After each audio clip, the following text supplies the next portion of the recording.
દૂધીના મુઠિયા, હાંડવો, ઢેબરા કરતાં કંઈક અલગ બનાવવા માટે એક મોટો ટુકડો દૂધીનો જેની છાલ હટાવી મોટા હોલવાળી ખમણીથી આપણે એને ખમણી લીધું. 1 કપ જેટલી લીલી મેથી, 1 મુઠ્ઠી જેટલા લીલા ધાણા, અડધો કપ રવો, અડધો કપ બેસન, સ્વાદ પ્રમાણે મીઠું, અડધી ચમચી જેટલી હળદર, ધાણા જીરું, 2 ચમચી જેટલા તલ એડ કરી બધું મિક્સ કરી દઈએ.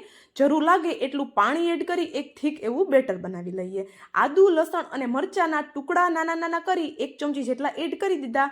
હિંગ અને એકદમ ગરમ તેલ એડ કરી બધું સરસ એવું મિક્સ કરી દઈએ. અડધી ચમચી જેટલા ખાવાના સોડા, અડધી ચમચી જેટલી ખાંડ અને અડધા લીંબુનો રસ એડ કરી બધી વસ્તુને સરસ એવી મિક્સ કરી લઈએ. બેટર આપણે સેમી થીક રાખવાનું છે, વધારે પાતળું નથી કરવાનું. એક પ્લેટમાં આપણે એને પલટાવી લઈએ અને ઉપરથી મનપસંદનું કોઈ પણ ગાર્નિશિંગ કરી લઈએ.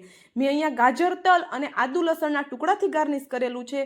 આપણે એને સ્ટીમરમાં રાખી 10 મિનિટ જેવું સ્ટીમ કરી લઈએ. ઠંડુ થાય એટલે ઉપરથી સિંગ તેલ લગાવી દઈએ અને મનપસંદના કોઈ પણ શેપમાં કટ કરી લઈએ. મોઢામાં મૂકતા ઓગળી જાય એવી નવી દૂધીની રેસીપી તૈયાર છે. ડિટેલમાં વિડીયો જોવા માટે બાયોમાં લિંક આપેલી છે.